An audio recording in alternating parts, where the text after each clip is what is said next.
Hey everybody, it's a little different, right? Welcome to the Why the F Not podcast. I'm Stephen Brogan Cortez now in Technicolor. Well, now we have video, not just audio, right? This is episode 76. Welcome. This is a little different, right? A little intro with a little video now. Hey, hi, this is my face. Episode 76 now. Yes, today my friend Shayla Tharp comes into the show. Iowan born and raised, now an actor in England, kicking ass, taking names, being a cop on TV, and possibly starting up her own podcast very soon. I got a chance to talk to her, hang out, get to know my friend a little bit better. A friend from college. Again, best thing out of college was the degree. Not really. No, it wasn't the degree. Best thing wasn't the degree, actually. It was the friends. The friends were the best thing. I just got off of this. You know how it goes. Interview, and then I film these outros and outros and intros, whatever. But yeah, enjoy. Sit back and relax. We got cozy. Got my cozy chair. Hope you have your cozy chair. And enjoy the Why the F Not podcast. What's Shayla Tharp? And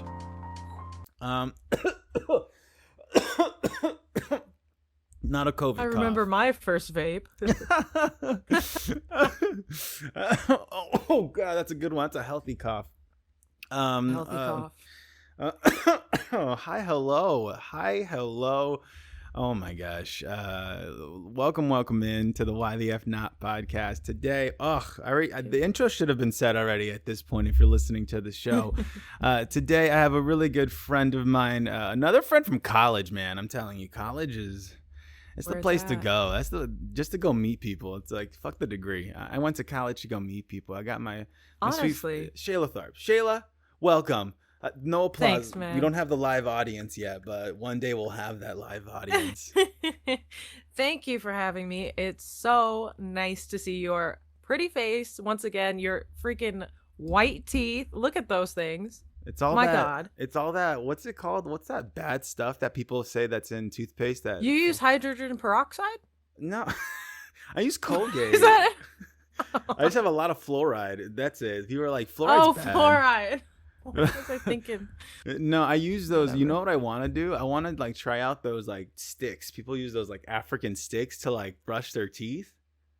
Oh, And I don't know. And it cleans it. Yeah, they like sell them now. It's wild. But let's not go off on African stick tangents just yet. Okay. Shayla, welcome to the show. I'm so happy you're here.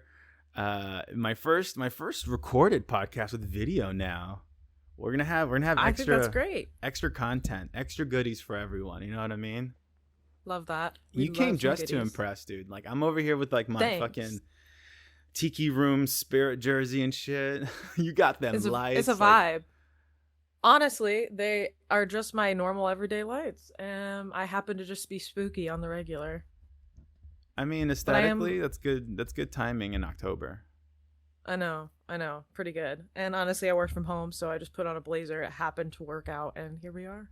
Oh, nice. You're giving me No. You're giving me what's her face? The comedian. Oh gosh, hold up. She like brought a sex doll into Joe Rogan's podcast once. What's her name? I don't know, but I like her already. No, I feel like, oh gosh, how do I not remember her name? I feel terrible. I'm literally gonna Google female comedian who brought sex doll to Joe Rogan. Let's see. I'm so bad with comedians, honestly. Whitney Cummings. Oh! You're giving me Whitney Cummings vibes because you have like that nice my bright God. smile and like with the bun. Whitney's always rocking that bun too, and like with the blazer I will rolled take up. that. I will take that. I am honored. Okay, thank you. Like let her be your like your Let that vibe spiritual shine. guru for your future podcasts to come. Yes. Oh my God, let that vibe shine. Oh, also, what time is it where you are? Dude, it's 11:08 a.m. What about My you? goodness. I didn't even think about that. I was like, why is it so bright? It's 7:09 p.m. here in England. This is going to be a fun podcast. This is the first time I've actually had a guest who's calling from a not just a different time zone, but just a different part of the world, a different country. Yeah, it's weird having gone from Cal State in California, but to here, definitely completely nowhere similar to America. I thought, they speak English here. I'm good. We're solid. Wrong. Absolutely wrong. Nothing is the same here. And It is wild. where are you from originally? Because you're not from California originally, am I correct? You are correct. Good remembering. Good memory. I'm from Iowa, so What a crazier trip that must have been for you, like an Iowan-born American gone from Iowa to California. That must have been a switch. that Yeah. was a big old switch. I tell you what, because yeah, and Shad Willingham, remember him, called me Iowa for like at least the first year I was there. Good old Um, Shad. Shout out you Shad. know, and it was true because I was very Iowan. I was like, "Oh, hey, how you doing? What's up?" Like just you know, like a nice wide-eyed girl coming into California. yeah, had no, no worries in the world. I think it was very naive or just ignorance. I think a Hmm. lot of that, which is kind of nice because I was like, ignorance is bliss. So I was having a great time. I mean, would you rather be the opposite of like that blissful ignorance, which is like knowing how stressful it is to be an actor coming into college to California and like the reality of all that? No, you want to enjoy the moment so you can be in the Exactly. moment. We actually had that conversation at my work the other day. I work at a talent agency for actors and actresses, but yeah, we had that conversation. It was just like, would you rather just be kind of ignorant and happy about it, or do you want to know everything? And I'm like, yeah, I'm very happy I went in very ignorant and just had a good time. It changes things when you know the real world.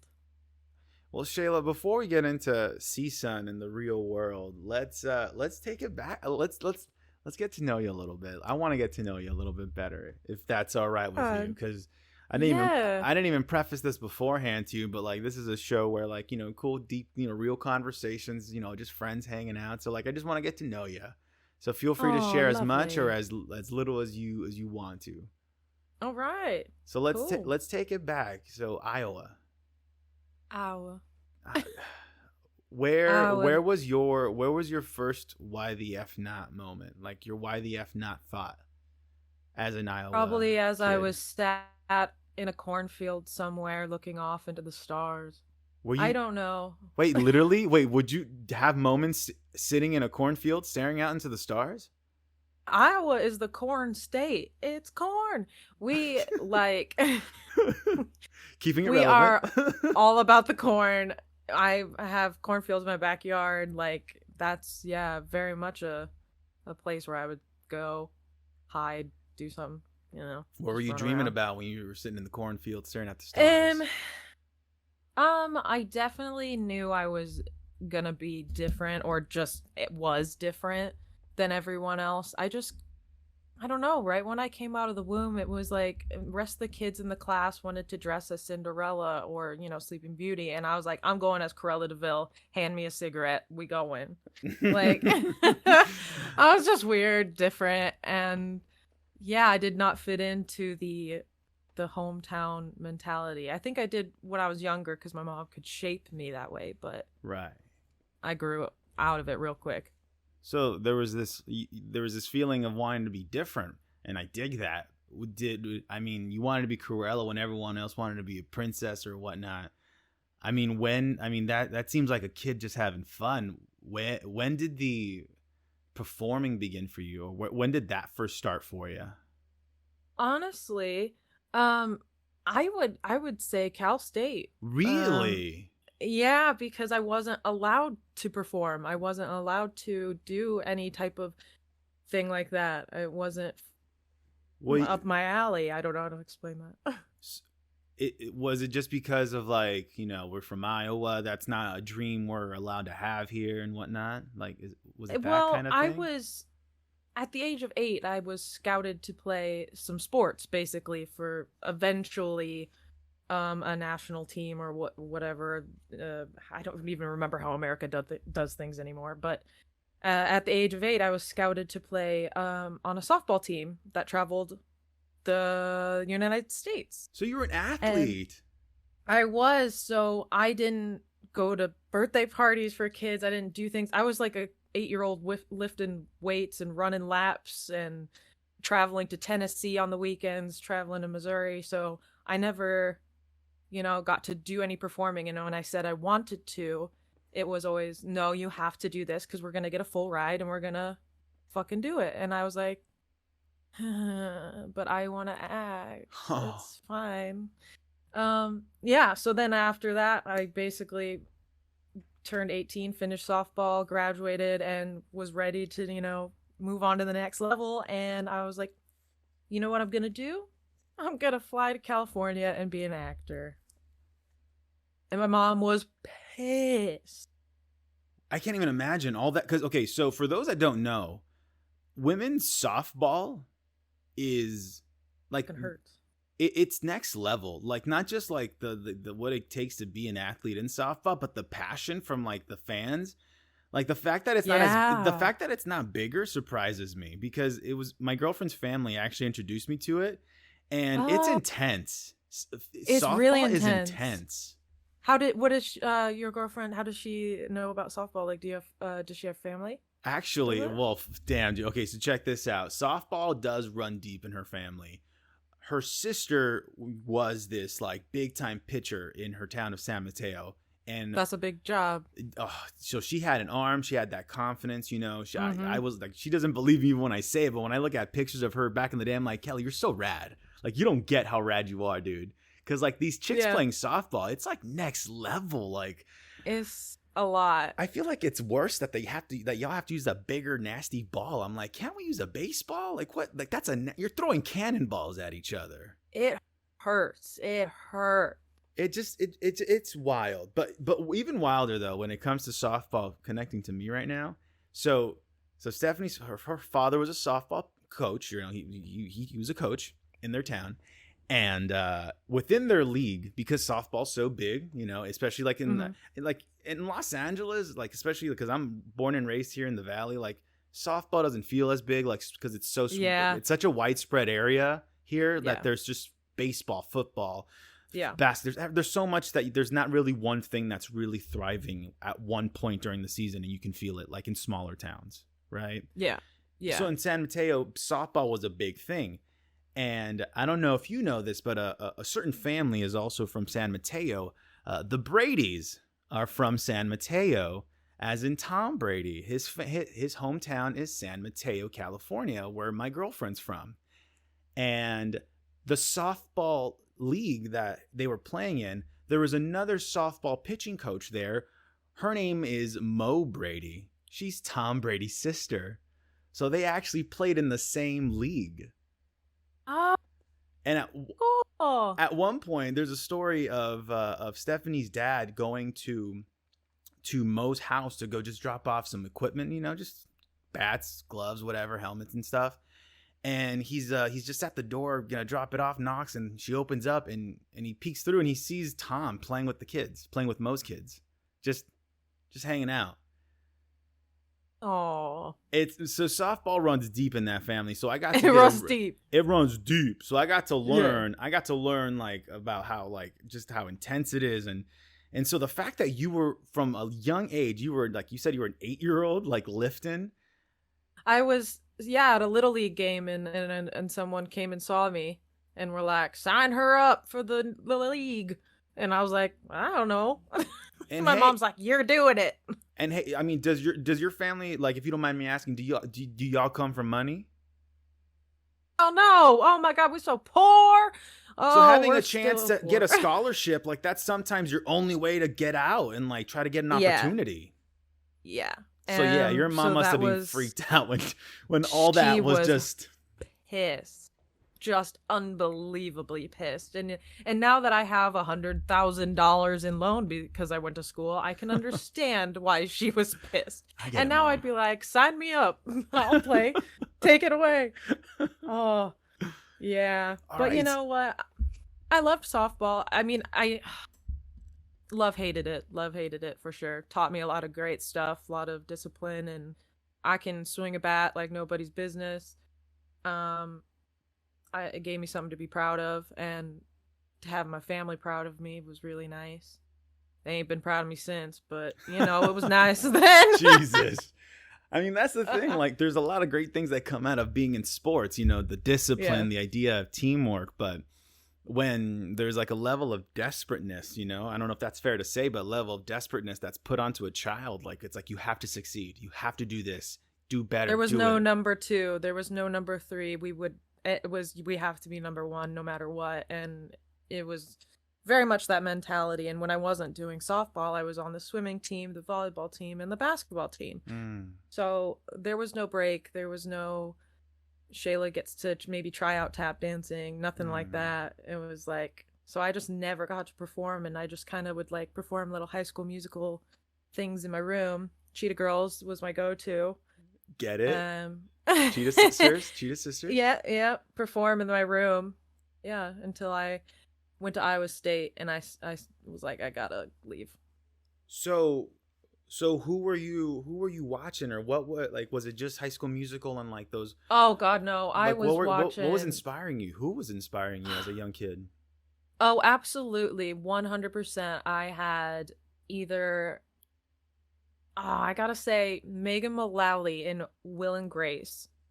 What that show, I don't know what hold it had on me, but it was a psychotic hold, a firm hold, and that kept me going. I don't know why. It was so funny, so it just made me laugh and forget about everything. And I was like, I want to be like them. I want to do this. I want to have fun every day. I want to, do stuff like that. And definitely Mary Kate and Ashley, throw them in there. I liked them, everybody. I loved Law and Order Special Victims Unit as well. I have literally a poster back here. Loved that show. Shout out Law and Order. Shout out Mariska. Yeah, and shout out Sigourney Weaver. Anyone that was basically a badass female, I was very much looking up to them, and I was like, I just want to do that. That's all I want to do. I want to be badass, but someone needs to film it. Hell yeah. Hell yes. Oh, dig it. Okay, so Cal State Northridge, your mom's pissed, you move and you fly out. What was your first impression of California, of Cal State Northridge, Well, I lured her in because I said it's only going to be for a semester, and it was supposed to only be for a semester. I was a student abroad. But I damn well knew this wasn't going to be a semester. I was like, we're getting over there, and that's it. She came with me to move in, and immediately my dorm room was, oh God, it was just huge. The dorm itself was just huge, and there were palm trees and a pool. And I was like, in my freshman dorm? I was like, what? Is this a resort? What's going on? I was like stunned, and my mom was shocked, and she was like, okay, this is nice. And then we went to CSUN literally the next day, and I signed up for auditions and got in something. I don't remember what it was, but then that began the thing. What did you go into CSUN straight off as a theater major? Yeah, immediately. I said, fuck it, let's just do it. And I remember Larry Biederman, shout out, good old Larry. It was my first audition, and he had me come up and do a monologue, and I wanted to shit myself. To this day, if you want me to do a monologue, I'll die. Auditions are the worst. Let's just say it. Oh, it was the seagull. I saw you in that. You were wonderful. Oh my god! The seagull. Oh yeah, that was my first real opportunity to do something, and to have moved from Iowa with no experience. It was really that nice. Was you and Hank Dugan, yeah? Me and Hank. Yeah. Me and Hank. Well, no. Well, Hank was in it. He had to shave his head and do the crazy thing. But my husband was Zach. Renowski. Oh, what's his last name? Something crazy. Zach something. Yeah. He's with Rachel Johnson. Yeah. He's a comedian. Zach. I should. Yes. Yarabowski. He's also another wonderful actor. Honestly, that Get show. him on here right now. Zach, get on the show now. Imagine I just get him on Discord. He's like, hey guys, this is weird. Heard you call. My ears were burning real bad. Yeah, so that was Zach David Jaworski. I wanted to say your full name. Yep. Zachary. Yep, shout out. But yeah, he played my husband, and then Rob Cowell played the guy I had an affair with, and I was like, I love this. Literally, shout out Rob. You four right there, like Zach, Hank, Rob, and you. I was thinking back before we connected earlier this morning, and I was just thinking back about how I viewed y'all, and I thought y'all were in this own like sitcom. I felt like I was a part of me felt a little jealous that I wasn't friends with y'all, or I wasn't as close as I wanted to be with y'all, because it looked like Mm-hmm. y'all were a part of this like sitcom or show that's going on. Like y'all just radiated this main character energy that was just so magnetic. And I don't know if it's Who because was y'all it? were in the Seagull and that's what started it all, but I just I all of you were just very admirable people. I Still think it are. was honestly just the seagull. Oh, thanks. I think it was honestly just being in the seagull together because, man, did he put us through the ringer. Hmm. He was very strict about rehearsal times. We were always in rehearsal. Is Like this Larry Biederman? it was Larry, Hmm. yeah, and I absolutely had fun, absolutely. But yeah, he was. We were there all the time and until like 10:30 p.m. and it was like we were just stuck together a lot. It Very shows. incestuous. The performance showed. The performance showed that the work was put in. You know what I mean? Oh, yeah, thank you. And So I that was think your. yeah, it's just because you were MT focused more, Mm-hmm. I wasn't musical even a theater. theater major. I remember that. Yeah, I was a music major. That's kind of Mm-hmm. my favorite. That was You hopped pretty. over. That was my favorite thing about CSUN, honestly. That you could be any major you want and still audition for the musicals. Honestly, shout out to that school. I had a fantastic time. Wonderful. Kudos. 10 out of 10. Absolutely wonderful program. And I made a lot of friends.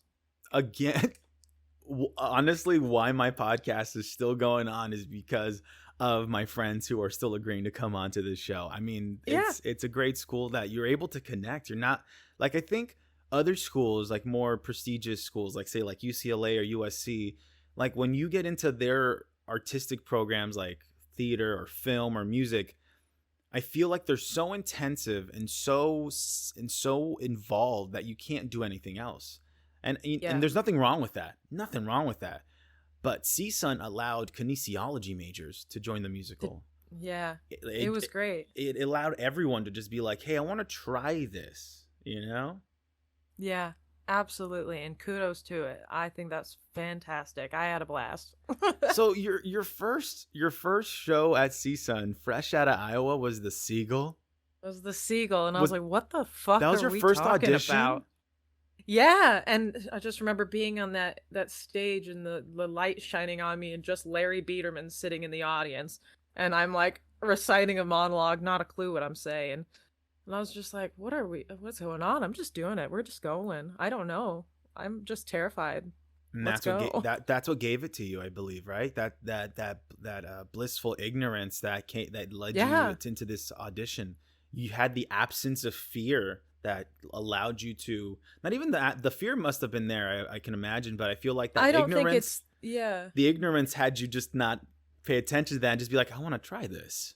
Yeah, it's not so much the absence of fear, it's feeling the fear and just doing it anyway. Mm. Um, and I think that's what I continue to do because every day for me is fearful at this point. It's like, the world is just crumbling at this point, and so every day is kind of fearful, but you just gotta do it. Every time I've done a monologue, I want to literally shit my pants. and then, and I survive it every single time. Every single time I get done and I'm like, "Oh, the world didn't end." I'm a, So, I'm alive. Wait, I survived. I'm like, "What?" I swear to God, I was gonna die. I swear I was Yeah. gonna die. And then I'm like, "Oh, not everything's about me? Oh, weird." Weird. Yeah, it's that No ego one cared. thing. Yeah.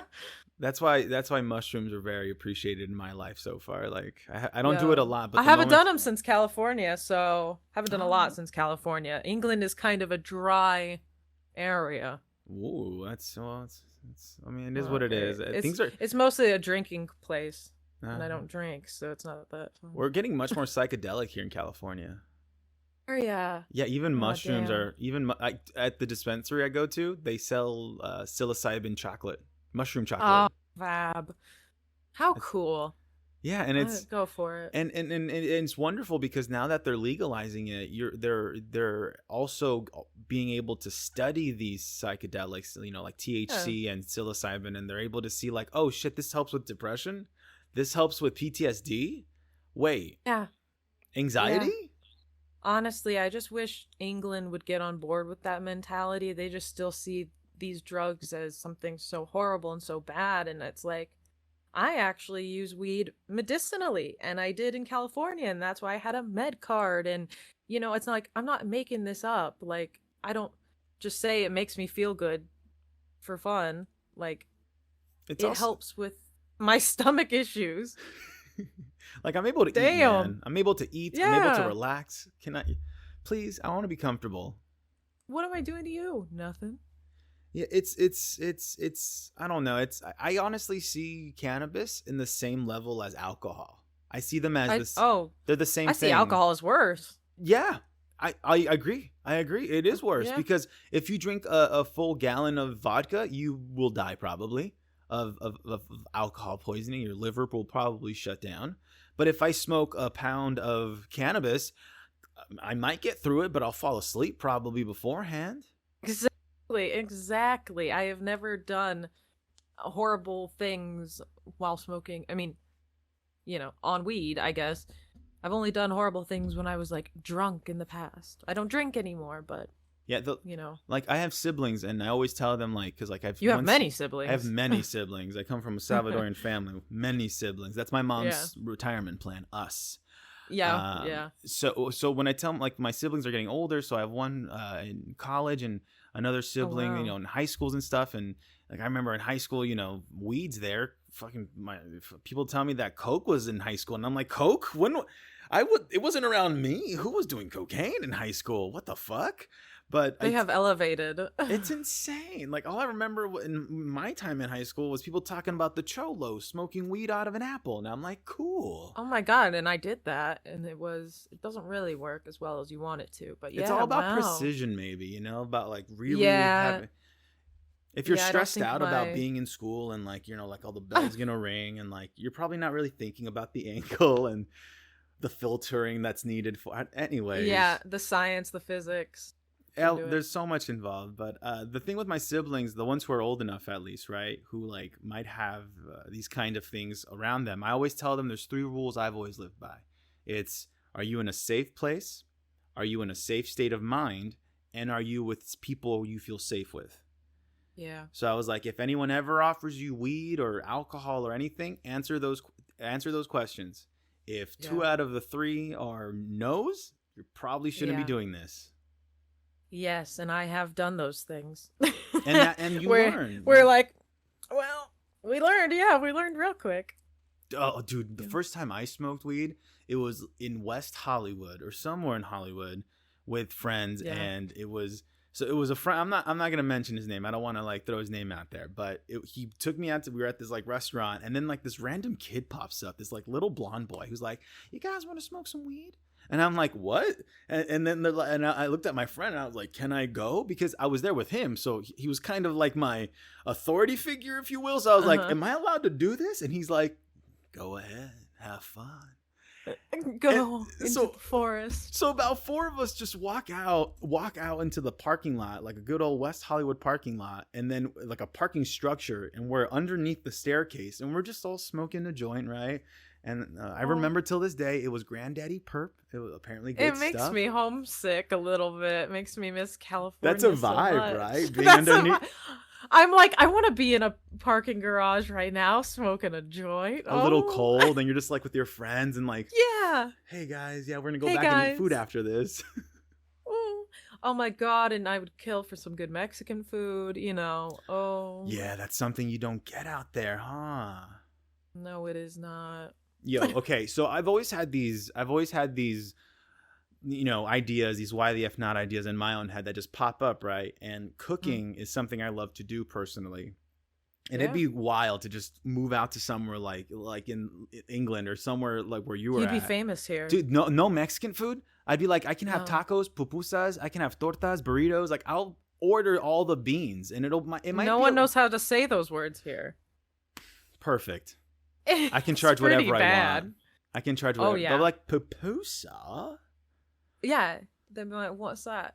Don't know. Pay for it. to it. Dude, for someone who grew up in Iowa, your accent right now, like if you just came in with that accent, like with this aesthetic, and you were just like, yeah, babes? Shut the fuck up, dude. Like, it's so clean. That comes out so clean. It's honestly because I got another degree while I was here. I got my master's here. Oh no! What?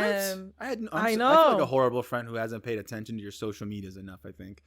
So sorry. No, it's honestly the last 3 years with Corona and everything. I don't blame anybody for not doing nothing. You do you, man. You just survive. Like Honestly. each man to themselves. Just survive. I don't care Please if you're be looking alive. at my Insta. Like, I hope you're good. Yeah, yeah.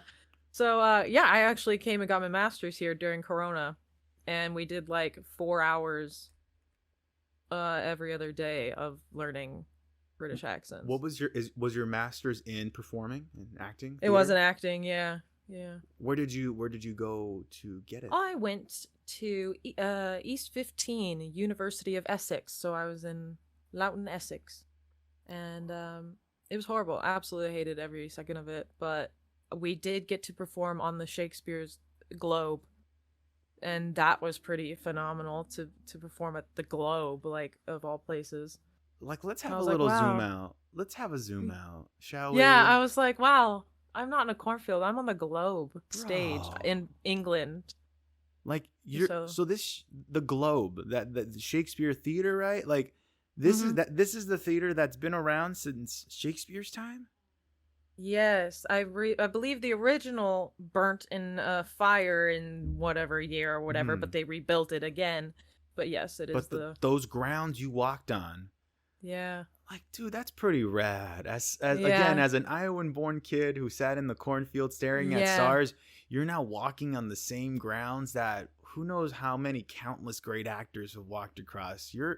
So many. And it was just such a great feeling. And like when we'd have rehearsals and stuff, group tours would come in and watch us, and you're like, oh yeah, we're like at a place people come pay to see. That's so so cool. Forgot. Yeah, so that was very great. I will say the school helped me with that, so that was fun. But you hated it there. Hated it.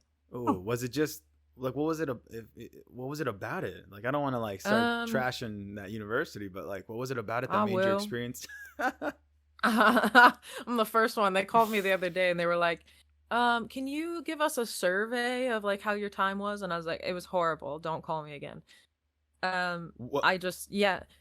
To be fair, no, not to be fair. No, the teaching itself super strict and just not a loving and warm environment. Like CSUN was a loving, warm environment where you felt like you could try things and be brave.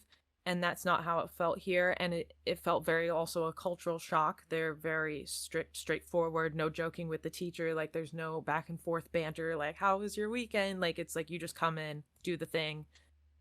They're going to just berate you for a little bit and then go on your way. And like we were in school from like 9 to 6 every single day.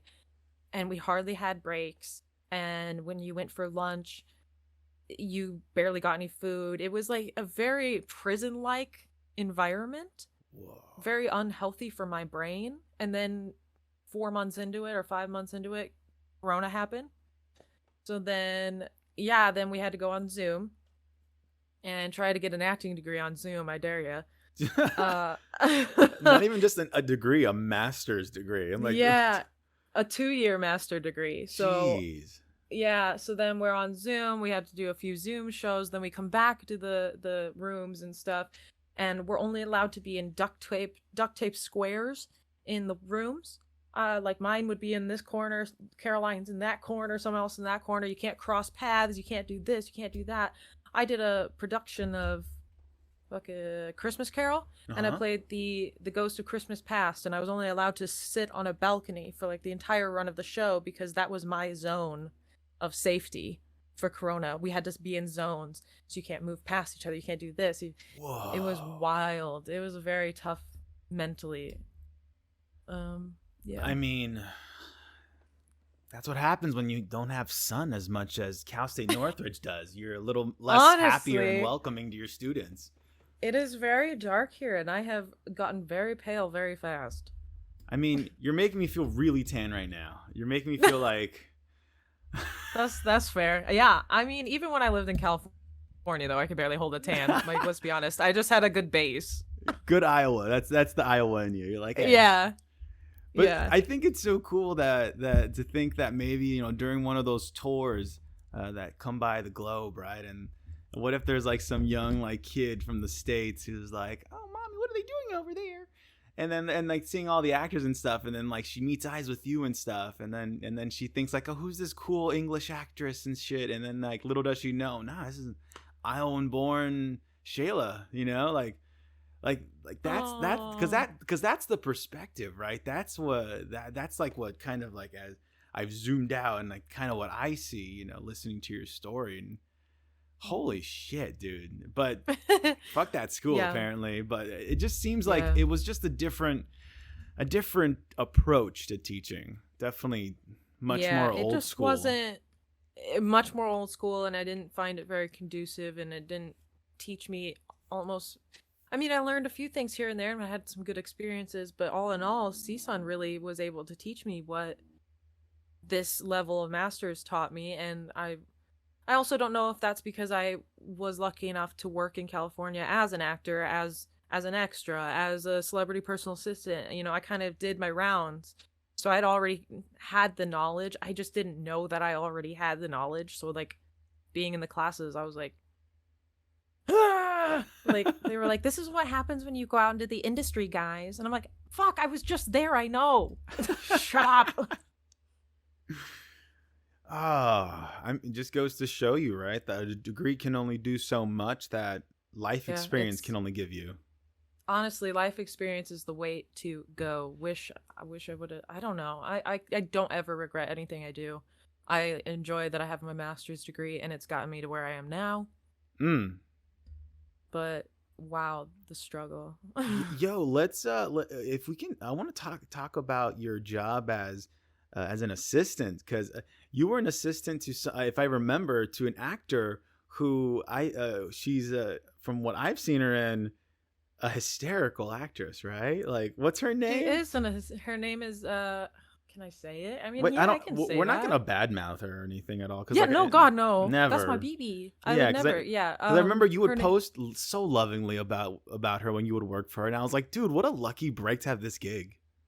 Dude, what a blessing. Like, I came to California literally knowing nothing, just ignorance is bliss. And I texted this woman right before I moved here, right?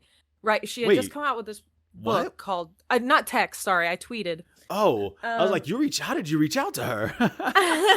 No, I tweeted. Mm-hmm. And I was right before I moved to California, and I was like, look, I just read your book about recovery and addiction, and it really, struck a chord with me, and I just find you so inspirational, and I'm going to move to California and be an actress. And when I come out there, like, would you like to meet, and would you like to, I don't know what I said, something like that. And she was like, yeah, when you get here, just message me.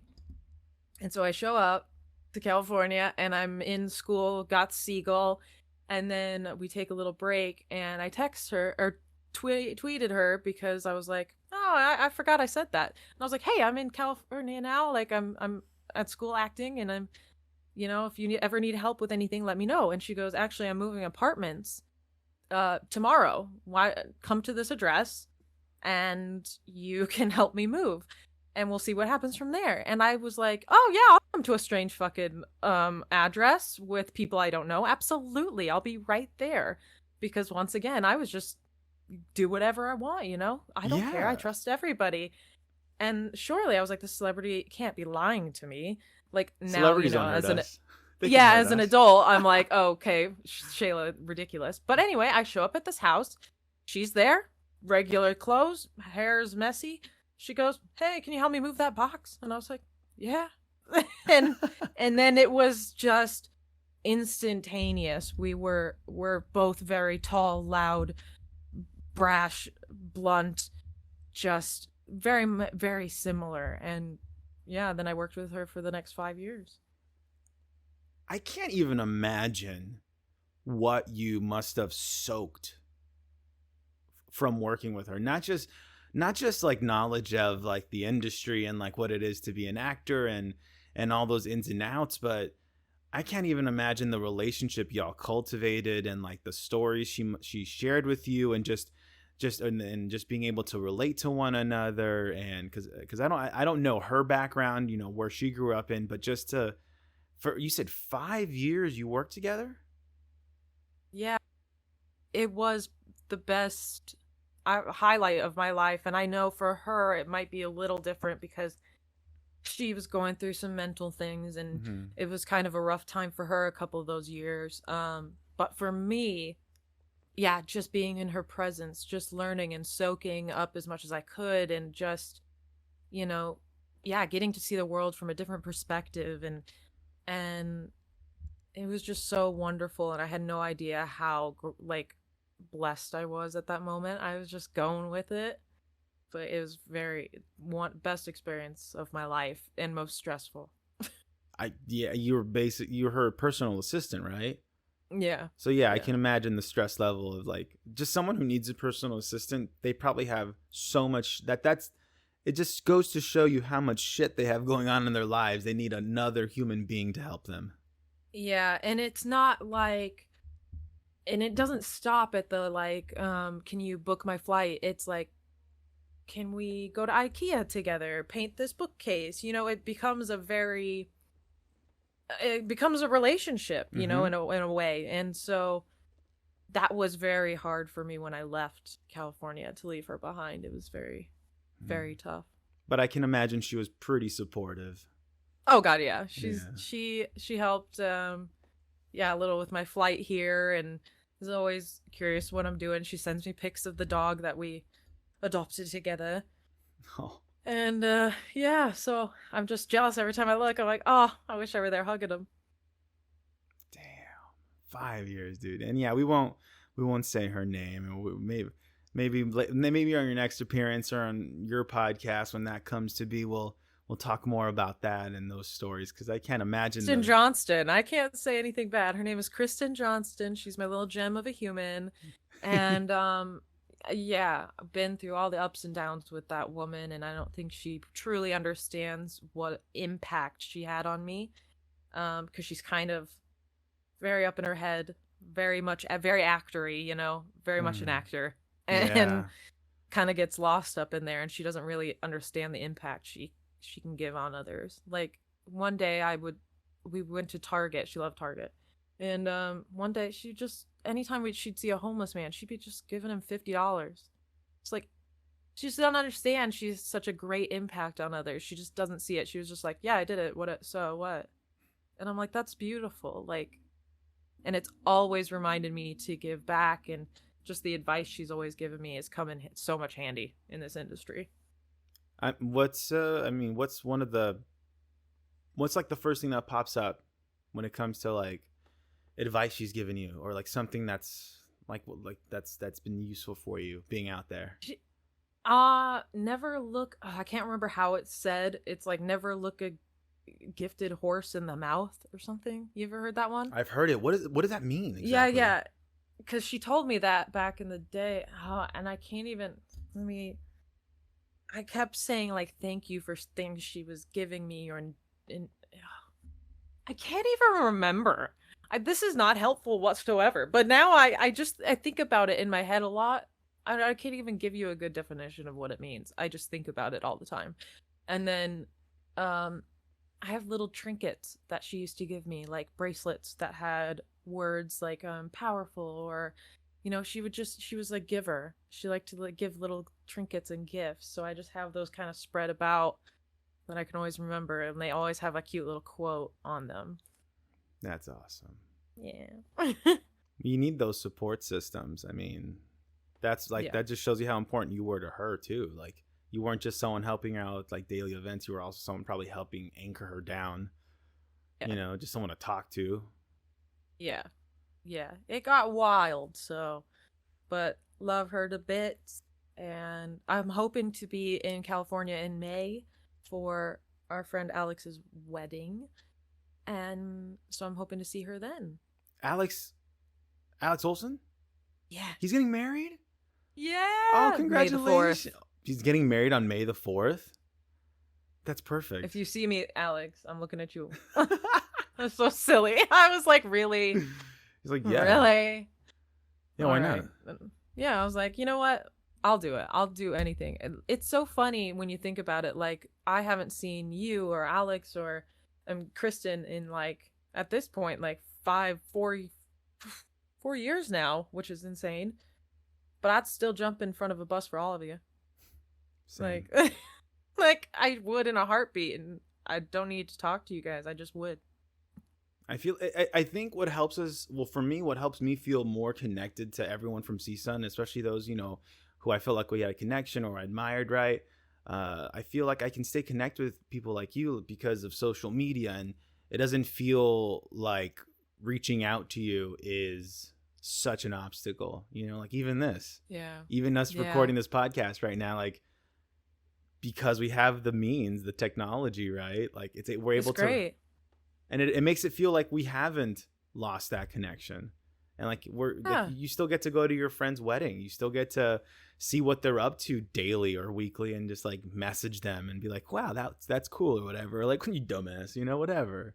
Yeah, honestly, if we didn't have this kind of technology, I don't know if I could live in England. I mean, I love it here, but yeah, I need to see some Americanisms. I need to see what my friends are doing. I need to see a picture of Taco Bell. I need something. Yeah. I gotta have it. Yeah. And to be able to FaceTime my mom and my cat is just like, if I couldn't do that, I don't think I could make it. I mean, technology, right? I feel like that's why we live in, like, honestly, one of the easiest times. Because, yeah, life is really fucking crazy still. It's still crazy. The world is kind of still burning, you know, literally in some places. But, like, depending on where you're at, it's pretty, like, we're not, like, I don't even know. That's even hard to say. Shit. Because, like, depending on where you're at, though, it's all about privilege and where you're at. But if you have the means, you can do some crazy stuff with your friends. You know, you can connect still. You can still create that beauty and still reach out and not feel alone. That's it right there. Not feel alone. Yeah, absolutely. Like, could you imagine if we all had to do Corona without the technology? I mean, I was going absolutely insane with having the FaceTimes with my mom and stuff. Like, I couldn't imagine us having to survive that without being able to FaceTime people. Oh, that was rough. I mean, I was, dude, the biggest communications with people I had during that time was me talking to my friends on Call of Duty. Just like really invested in that, just because it's the connection. I'm not even the game. It's just because I'm hanging out with my friends. Yeah. I mean, I was stuck here and I was in a brand new country, didn't know, you know, hardly anything. And my dumbass mistake, I didn't really even visit here before I moved. I was like, I'm just going to go to England. Anyway, so I showed up to Shayla. Dude, that's bold. I just showed up, man. And I was like, oh. Anyway, so I'm going to get my master's here. Hi, Shayla. That's exactly what it did. And I thought, oh, it's going to go so well because I did it for California. Surely things are going to be perfect. Some celebrity's going to swoop me up. I'm going to work and it's going to be great. And absolutely everything went to pure shit and shambles.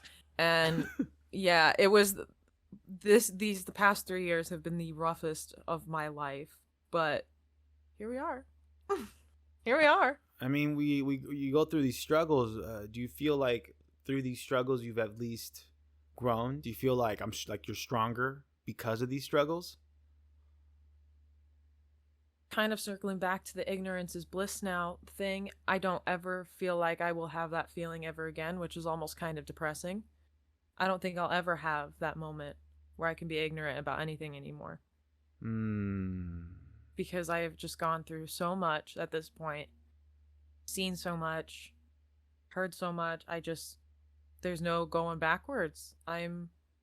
It's kind of made me a bitter person almost, because I find almost no joy. Wild, okay. Right? I know. Deep. I mean, I think in moments like that, it's important to remember, and it's the thing that Mormon parents say to their kids. And I heard this once, a friend told me, and I was like, that's so sweet. I like that. But something that Mormon parents say to their kids is, remember who you are. Mufasa. You know what I mean? Remember who you are. Like, throughout all these experiences we go through, you know, all the shit life throws at you, you know, whether it's COVID, whether it's whether if it's shit from work or like a bad audition, or if it's whatever it is, all this shit happens. You know, you got to remember who you are at the end of the day. Yeah. After all that, after all the feelings you get, after everything you go through, you have to remember who you are. And if you don't know what that means necessarily, like what the fuck does that mean? Remember who you are. I like to have an image of my inner child, of like little Steven, you know, like that's who I remember who I am. And I'm like, no, it's not what you would do. You know that. That.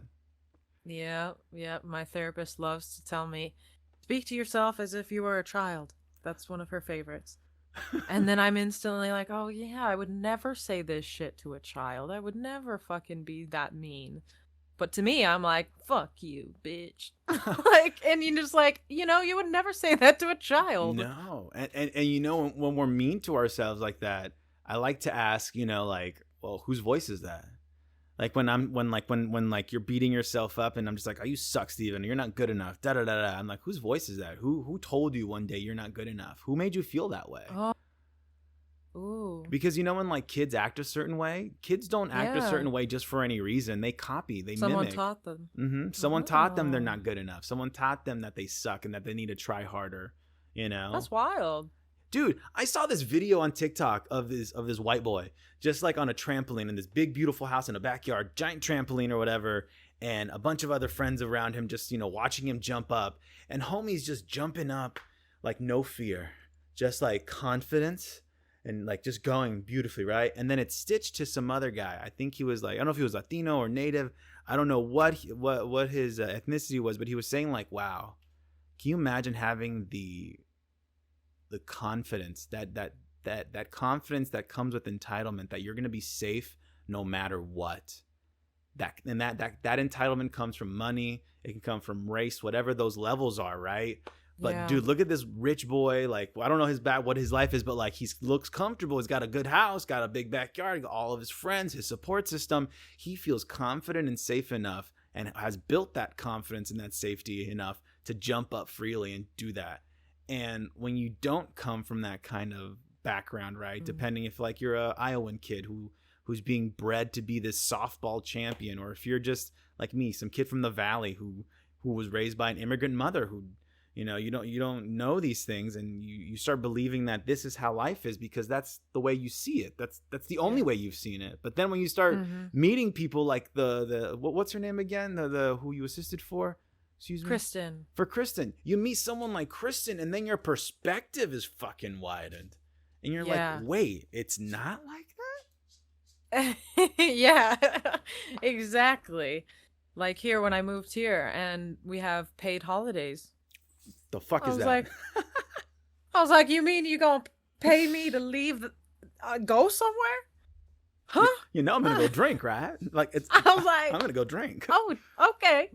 Yeah, just eye-opening, if you will. I don't know if you've learned anything from me in this podcast, but I've learned plenty. I've learned plenty. Just insane.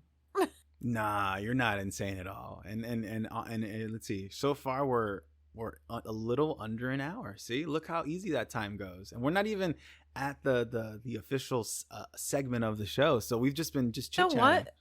We just like, we're already up into my life here in England. We've surpassed rehab. We've surpassed like all the horrible teen stuff. We just rehab. What? We didn't even talk. I did go to rehab. But see that's like we can talk about that if you'd like, but then that can just be stuff for your podcast. You know, that you can talk about like. I do want to create a podcast. Let's talk about that before we talk about your times in rehab, which we can talk about whenever you want. You go to rehab.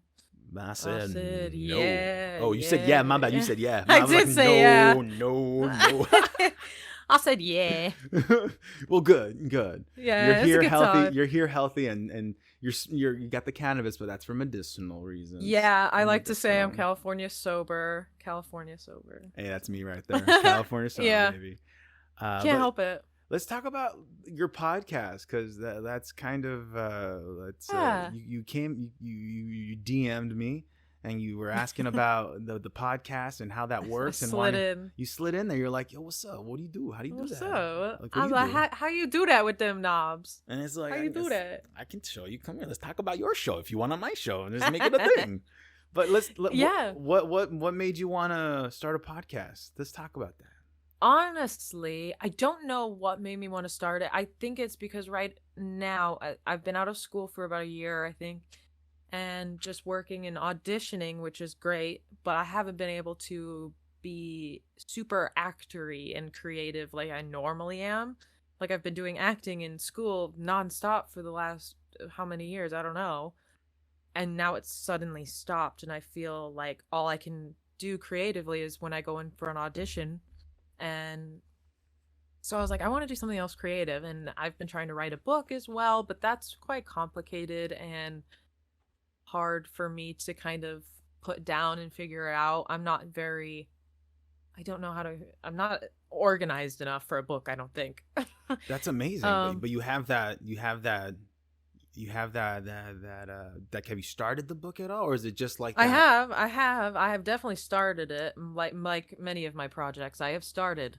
It hasn't gone anywhere. And it's pretty nice though. Every time I open it, it's kind of cool to see like, oh, like I've actually written like 10 pages. You know, you're like, right. It can go somewhere. It can do something. It is an outlet. But I want to do something, that's a little more creative with video and talking to people. And because I've been so antisocial here in England, because it's basically I've been just here during Corona, it was very hard to make friends, and all my friends at school went back to their home countries and blah blah blah. So I haven't really made any friends out here, and it's quite hard to do so as an adult. So I was like, why don't I just bring people and talk to them on a platform in which we can all meet? And I can reach out to the people I want to speak to. I can form relationships this way. I can do it all and be creative at the same time. So yeah, I think that's why I wanted to do it. Dig it. So do you see your show being very free-formed? Do you see any structure to it at all? Probably vague structure, like most of my plans. Dig it. I literally, like your podcast is Why the F Not? I literally am always like, why not? I don't ever think of the other option. I'm always like, why not? I'm doing it. Like, there's no other option.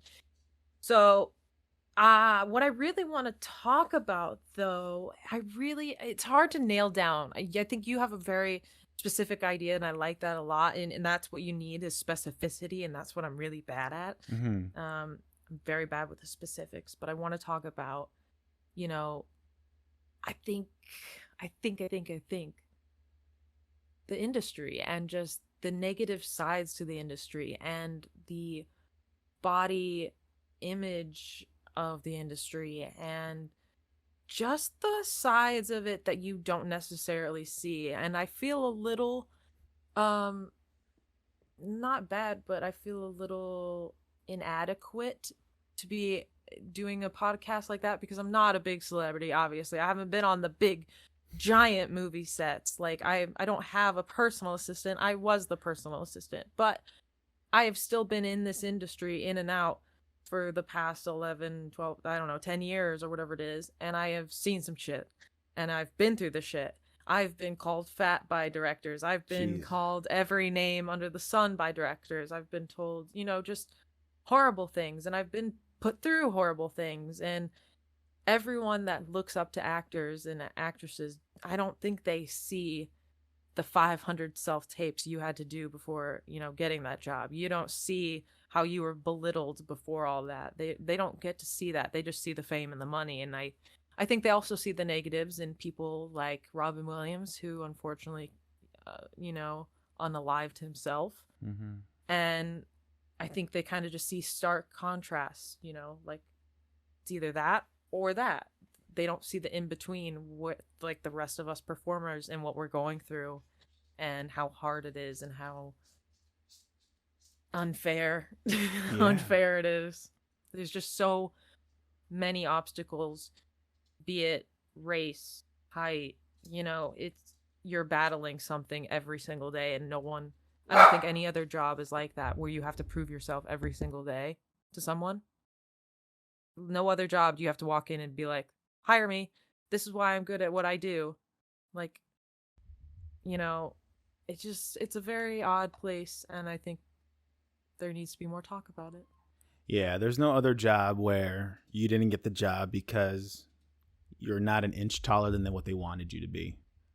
Yeah. Or your hair isn't as full, or it's blonde and it's they not want as it red dark. as the other girl. Yeah. And now, as I work as a not a casting director, a talent agent assistant, I do see all of those things that happen now. I am now on the other end of the spectrum. Mm-hmm. So the actor has become the castee, and now it becomes down to, I don't really like that girl's. I'm doing the things that I have have hated that people do to me, but it's the industry. It's horrible. We literally put people next to each other and we're just like, yeah, I don't like her freckle on that right side of the face. Yeah, she's out.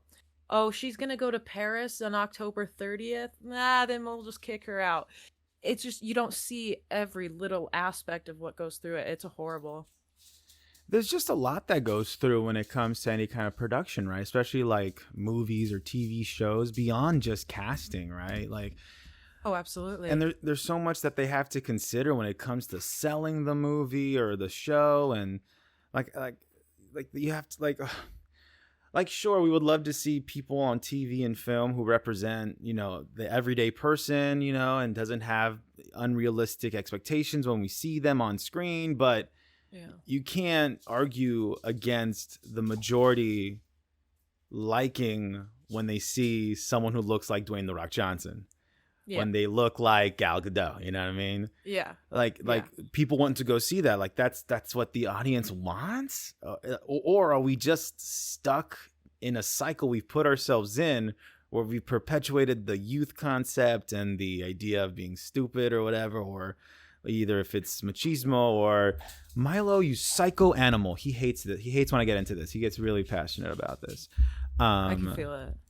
But damn, this is a great idea to create a show out of, and especially with your perspective. Everyone has something to say, like, you know, yeah, and especially I've seen a lot of different angles now at this point, either being an assistant or the actor, or now a casting person, or I've seen a lot of it. And yeah, I would love to hear other actors' opinions, other creatives, other casting directors, other, you know, just other performers, and see what their experience was like, and just talk about it, because I also think it would be a little bit cathartic for me. Is that the right word? I don't know. Cathartic? Own it. I think fake it till you make it. Own it. Okay, I'm that's the word I'm using. I think it might be cathartic for me as well, because there are just things like I never talked about, like when I went and worked at Universal Studios for horror nights, and they would never ever cast me as a female. Not once. Wait. Because I was too big to be considered a female. And this was when I was 40, almost 50 pounds lighter than what I am now. What? And you saw me when I was in school. I had an eating disorder. I was so thin. I was working my ass off to be a certain, you know, look, and they still wouldn't let me be. I was like, why can't I just, you know, like, you know, horror nights, you go and it's all a bunch of different mazes and shit. And like, I was bouncing around from Halloween to American Horror Story, and every single place they would put me, I was always a man. And I finally asked the director one day, and I was like, why can't I just be Laurie Strode for a day? Why can't I be one of the females? And he was like, you just don't look like a female. You're far too big. And I was like, I'm literally standing here in front of you as a female. Like, I exist. What do you mean I'm too big? I literally exist. There's a way to word that. There's a way to be like, hey, it's just that the costumes we have, you just don't fit those measurements. Like we can try to find something for you, but just at the moment right now, we don't have anything. We can, but like they don't care about that. It's all about it's about whatever is the easiest. And we have this set of costumes, and it's gonna set these measurements for these kinds of ladies. But just to be told you don't look female, or you don't have like it. That's the worst possible way that could have been worded. That's the worst. I can't. Yeah. I'm like, I can't even imagine how that feels. Like, and that scarred me for life. I was like, wow, like, and I continued to work there because the job was so fun. But like, yeah. I never forgot that. And then I was like, surely, even now, like when I went to go get an agent and manager here in England, I was like, surely things and times have changed, and I sure hope so because I've gained like 40 pounds since I left California, and I hope they accept me.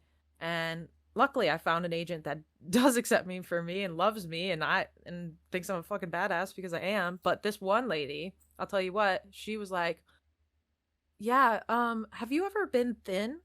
And I was like, "Yeah, why?" And she was like, "So here's the deal. I'll sign with you in September if you lose 30 pounds by then." And I was like, why are we even on this meeting in this call if you don't even want to sign me unless I lose 30 pounds? Yeah. I was like, it's 2022, girl. Absolutely not. Like I feel like that's like telling someone like, hey, I'll sign with you, but come September, could you just take off like 4 years? Just look 4 years younger. You know what I mean? Botox. Could you? Yeah. Is that a thing? Great. Yeah. Thanks. No pressure. Like, what the fuck? Yeah. Just wild shit that I have heard over the years, and I'm sure so many people have heard. There's just so unlimitless things to talk about. I can't wait. I can't wait for your podcast to come out. Yeah, you're gonna be on it. Oh, hell yeah, dude. Yeah, hell I yeah. mean, I pretty much have the setup. I think I'll just use whatever lighting's going on. Seems back here, it seems all right, I guess. You said my mic sounds fine, so we'll go with that. I guess I just need an outline, really, and then I'll just do it. Just go for it. Balls to the wall. Do it. Why not? I'm here. I'll tell you, jump. Do it. Like, do it, jump. You'll be fine. Jump. You'll fly. You'll land well. Don't worry. Yeah. You good. Oh man. Well, let's see. We've passed the hour mark, and I think it's a good time now to bring out the questions. I don't want to keep you up too late. So let's see. It's 8 p.m. at it's still early, right? Yeah. I mean, literally, I go to work at like 10. Oh, okay. Nice. I know. We start a little later because we usually go to shows and stuff and see actors and all that shit. So we stay out later. Oh, that's dope. I get paid to go to the West End. It is pretty fucking You get paid to go to the West End? Excuse me? I do. I bloody well do. Do you get like a really badge? Fucking nice. Do they know who you I are? fucking don't. No. Oh, that's Shayla. She's with. Oh yeah.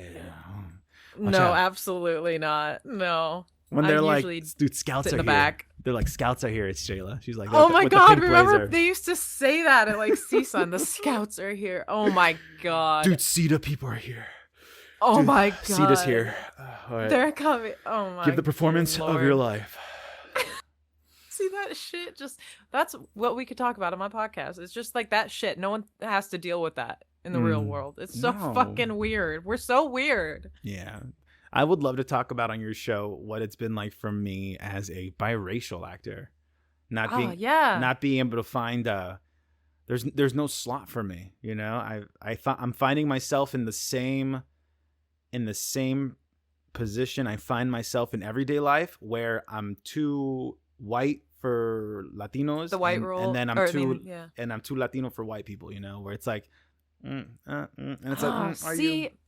And that's one of the reasons I moved here, honestly, is because I was like, I'm going to stand out. I have red hair when I can afford to color it.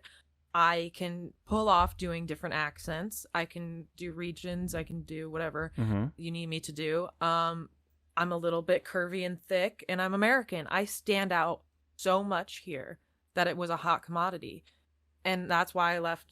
One of the reasons I left California is I was like, I need to go somewhere where I'm going to stand out. And I think maybe that's just, you're lost amongst all the other amazing Latino performers, and it's hard. It's a hard industry, especially in LA when you are swarmed with so many people. And that's the whole thing of it, is that it is just a hard industry to get into because there are so many people trying to get into it. And a lot of the time when people make it, It's either luck, it's either they just knew someone maybe, and like you Their hate parents usually. nepotism is a thing. We can't deny that. That is rife. It is high up in the air. It is happening. That is one of the things that angers me the most. Dude, and right now it's everywhere. We're living in a time right now where the offspring of the celebrities from the 80s and 90s, their offspring are of age. And now we have what's her face in Stranger Things, Ethan Hawke. Hawke. I love her. Like I'm not saying she's Beautiful. terrible. She's amazing. But was like, she given those opportunities because of what her parents were? Probably. I'm watching a show right now. Colin Hanks showed up, and I was like, "Did you get this job because Tom Hanks is your dad, or because you?" It's like, and sometimes getting into the room is what gets it going for a person. And if you can't get into the room. Honestly, as speaking as a talent agent assistant, that is 100%. It's about who you know. It's like just getting our actors into the room is the biggest hurdle. And once they've done that and created a relationship, then you're solid, you are in. But until you can get into that room, until someone allows you to do that, it's just not going to happen, which is just wild. And yeah, you have to have really heavily built relationships with these people, or you got to be of some fame to get anywhere. And that's what I'm trying to do right now with my agent. I have a commercial agent. I'm just trying to audition. So those casting agencies are like keep seeing Stephen Brogan Cortez. They're like, oh, he keeps coming. Oh. Yep. He's not stopping. Okay. He's like the clap. He's just good. Coming back. You know. Gonorrhea. Yeah. Just all over this place. Do it. Yeah. I agree. I'm just like, send me on any audition. I don't care at this point. Just get me in the room. I want to talk to these people. So yeah, good on you. All right, so let's get to the questions portion of the show. God. Hold on. Let me turn on the fan. This is gonna be a weird moment. This is all you now. I'm not even. Okay. I can't hear you. You can say whatever you want. I wouldn't know. Should I make an ASMR channel? No, I think that's kind of weird. I don't know. You like my room? Oh, okay. Oh shit, my butt. Okay. I don't have air conditioning here because it's England. What'd you say? I was talking to myself. Dig it. I said, do you guys like my room? It doesn't have air conditioning because I'm in England. We also don't have heat because I'm in England. So good luck if you're cold or hot. Dude, I can't do that. I'm Latino. My blood is a little warmer than other people, so I would no. No, I struggle a lot. Dude, I got tripped up when I saw on TikTok a Spanish speaking person in England who had an English accent, and they spoke. That was the trippiest thing in the world, to be like, yes, solo voy a hablar aquí español, da da da da da. And oh, of course, when I just saw speaking English, you got an accent, and I'm like, okay, what? So you don't think I've ever seen a Latino over here? I only saw one, and she was from America in my program. She came from California to do the program, and then went right back because she was like, it's so racist over here. Oh shit. She was like, I've never felt such racist against a Latina before. She was like, I've never felt this kind of racism in my life. And I was like, yeah, get away from that. Yeah, no, absolutely. Get away from that. I just don't understand it. I look Irish, so I kind of don't bother nobody. Just skate right through. Lucky you. We stand out because of the melanin, man. Yeah, man. That beautiful melanin. All right, so let's get to this. Is going to be your inside the actor studio moment now. Oh. We're going to be at James. This is for you. You can't do it anymore, so I will do it. The 10 questions to get to know you a little bit better. They are deceptively simple. Take your time with them. I don't want you to feel like you have to answer them too quickly, and you give me a response as short or as long as you would deem fit. Let's do it. Question 1. Mm-hmm. Shit, my phone. What is your favorite word? Oh, I really like. It has literally no meaning to me whatsoever. I really like the word irrelevant, just because I like the way it does its thing. Irrelevant. I also like malevolent. I love the playfulness. I love a playful word. Yeah, it's like feels like a ribbon in the wind. Irrelevant. Yeah, irrelevant. It's just gorgeous. It's just beautiful. Love Take it. Never Thank use you. it. Yeah, I never use it, but It's just beautiful. Every time I hear someone say it, I'm always like, oh, oh, that was so irrelevant. And you're like, oh. but probably the accent makes it sound better, because if you just say like that's irrelevant, but if it's irrelevant, it's like, oh, it's just glamorous, it's just gorgeous. It's going to be an interesting set of questions. I can already feel it. Next question. What is your least favorite word?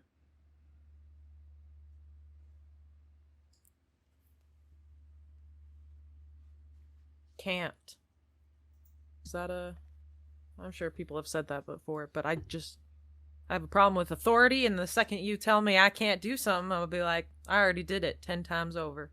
Like, the second you say can't happen, I go, it will happen. I don't know why. Are you a Sagittarius? I'm a Scorpio. Never mind. I don't know anything about astrology too, so I shouldn't come in here acting like I do. I know. I always do that too. I'm always like, what are you? And then they tell me, and I'm always like, I don't know what that means.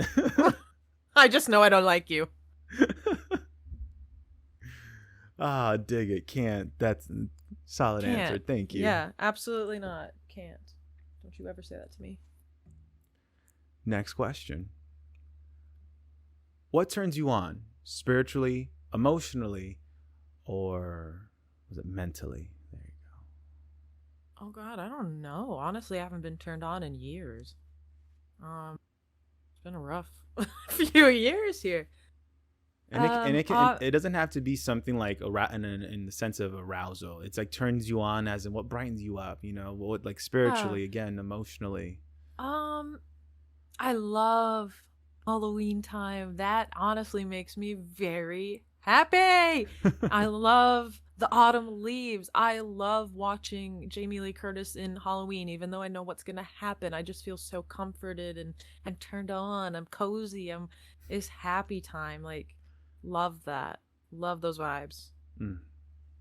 Loved it. Dig it. Thank you. You're welcome. Next question. What turns you off? Most cis males. But sorry. No worries, man. Cis males have been doing some irritate me. They've been making a bad rap for the rest of us cis males. Yeah, they have. And yeah, just as of recently, I'm just like, absolutely not. No.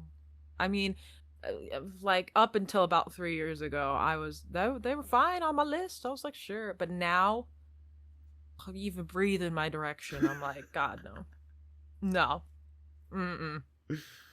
Back up. I can't. Off. We're turning it off. Yeah. Dig it. Thank you. Yeah, you're welcome. Solid response. Solid. Next question. What sound or noise do you love? Love the sound of my cat's purring. I absolutely love it. And it has to be my cat, not anyone else's cat. It's my cat. He doesn't even have a distinctive purr, but it's just the way I know that's my son. I birthed him, and he's my creation, so it's just very important to me. And yeah, it's just like the most calming, beautiful little sound. And there's no thought behind those eyes. Just fun. Just pure happiness, and that just makes me happy. So I love a good purr sound. Nice. Dig it. I love my dog Milo like my own boy, so I understand. That's my son. Yeah, see? Yeah, you gave birth to him. Like, yeah exactly. I know. My blood, my flesh created this little fur baby. Yep, 100% understand.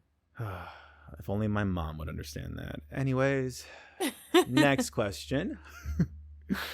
What sound or noise do you hate?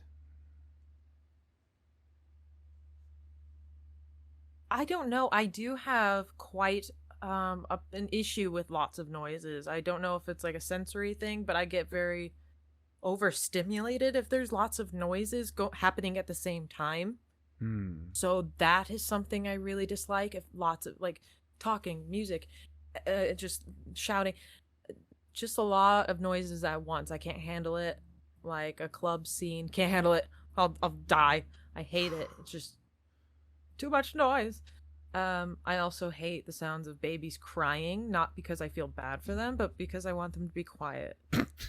I just shut up. Shut up. I can't. Stuff a rag in a kid. God. Yeah, shut up, man. What, you ain't pay no bills.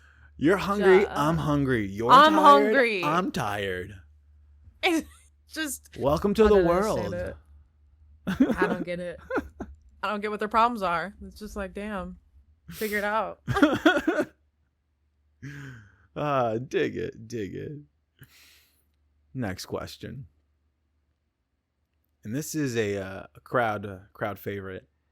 What is your favorite curse word? Got some new ones since I moved to England, I will say. Oh, I don't know. I really, my go-to is always fuck balls. I love fuck balls. That's absolutely my favorite. Shit balls. Ending anything with balls is always good. Nice. Here we like to say you knobhead, which is like dickhead. Oh. Knob is the head of the dick. Whoa.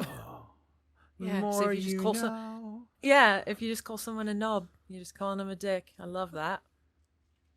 You twat. I love twat. Very good.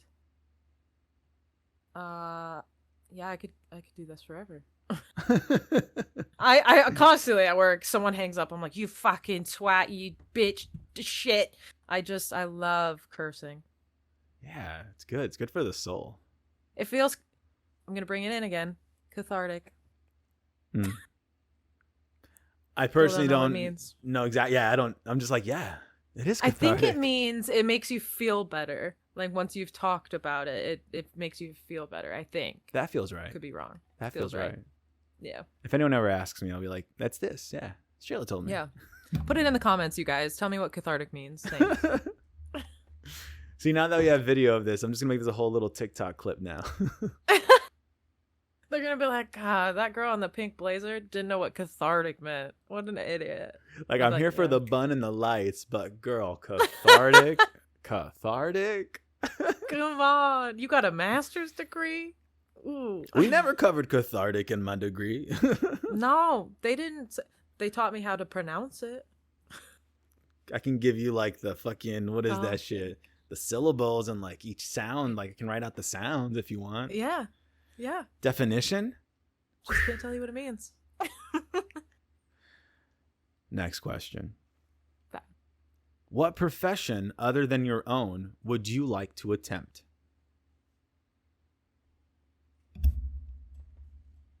I don't know. I don't know, honestly. I could never, ever do anything normal. I have tried. I just can't. I have to be doing something, either casting or acting, or it has to be within this industry. I don't think I could ever do anything outside of it. I mean, I've been a barista, which I loved. I love coffee. I love seeing the same customers in the morning. You know, it's just kind of nice. You're Good like, vibe. this is sweet. Yeah. I think if I had to choose, maybe, God, why they all sound horrible. Probably a detective. Ooh. I know, right? What? Stark contrast. Yeah, probably a detective. I mean, once again, throwback to Mariska, but yeah, that show, Law & Order SVU, when I was a young child, really shaped me, and I was like, I want to help victims of sexual assault. I want to be a sex crimes detective, and I have cousins that are detectives as well, and I hear about what they go through, and I'm like, I think that would have been a department I would have gone down. Because I am fucking badass. I'll kill you. I'll stomp on you. I'll protect somebody to no end. And I'm very passionate. And I think I would have done well with that. Nice. In another multiverse. Yeah, I'm fighting Shayla. crime somewhere. Yeah. Yeah. And like even now when I get hired for shows, like the last 2 movies I did in California where I was a police officer, and I was like, this seems right. This This feels seems right. right. The best blend of both worlds for me. That's absolutely the dream, is to be able to play a police officer or a detective Yeah. and get $1 million per episode as well. That's the dream right there. Yeah. And then residuals, the magic. Yeah. We got to keep that going. Yeah. Keep those reruns on. Ah, wonderful. All right. Yeah. Next question. Cool. What profession would you not like to do? I went to school at Iowa State University right before I left to Cal State. I did a year there as a veterinarian. Whoa. And I know. And I thought I was going to love it. Thought, I was helping animals. But I actually hated it because, first of all, you have to be super fucking smart. You're not just learning like a doctor who learns one anatomy, and that's a body, a person's. You have a human body, and autonomy. that's it. Yeah. That's all you're it. That's dealing what with. you have to work with. Exactly. Animals, every single one of them's different. Crabs, lobsters, fish, horses, giraffes, every single animal has a different system, and you have to learn every single one of them. And it was so difficult. And you just see animals at their worst. They're coming and bringing you sick animals. It's not like they're coming in to play with you're not there to play. You're there to help the sick animals, which is great, but then you also have to put them down. Oh. Did a lot of like gross dissections. I was just like, this ain't it. I just wanted to play with the dog. Whoa. Yeah, that's a heavy job. That's a heavy job right there. Yeah, Necessary. I feel for him. Yeah, heavy. I feel for him. It's a lot. Good for them. They're smart too. But Damn. not for you. It's not for me. I was like, I gotta switch. No, I did like a solid 2 semesters of that, and I was like, and to acting we go. Yeah, I'm gonna be an actor now. Mm-hmm. Yeah. Mid dissection. I was like, absolutely not. Honestly, it was during a lobster dissection that I was like, I can't do this. I can't. Oh, It's just gross. fair. Hey, that's fair. All right, and we've made it to the last question. If heaven exists, what would you like to hear God say when you arrive at the pearly gates? Oh, I haven't, first of all, heard that said in so long. I haven't watched Inside the Actors Studio in about 1,000,000 years. Oh, that just like hurt a little soft spot in me. Made me a little teary-eyed. I would just like to see my grandparents. He doesn't have to even say anything. I would just like to see them. And that would be the bee's knees. I'd fucking love that. Like, oh my God.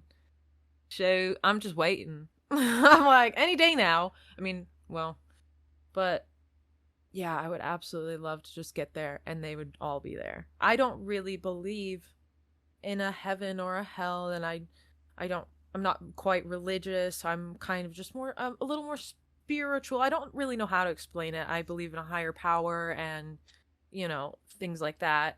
I can't say what's out there. I can't, but if that existed, that is what I would want. 100%. Just all 4 of them standing there and be like, we were waiting for you. Like, how was your trip? And I'll be like, it's fucking rough, guys. It was rough down there. You fucking left. Bitches. Yeah. COVID happened. We lost Betty White. And then Angela. I actually forgot Betty White died this year, honestly. I forgot, like, halfway through this year. I was like, yeah, we got to protect Betty. And then my girlfriend's like, Steven, she died. She died. And I had to Google it. I forgot. I suppressed that. Yeah, no, when someone mentions Angela still, I'm like, didn't happen. And here, she's not gone in here. No, I'm watching Murder, She Wrote every day. She's right there, I can tell you. She's right there. I found her. Well, damn, we did it, Shayla. We got to the end. We did it. Now, thank you. This is your chance now. No, thank you. I appreciate you coming by and hanging out with me. on the Why the F Not podcast. Now it's your time to let the people know once again who you are, where they can find you, anything they can catch you on now or previously, anything at all. Take it away.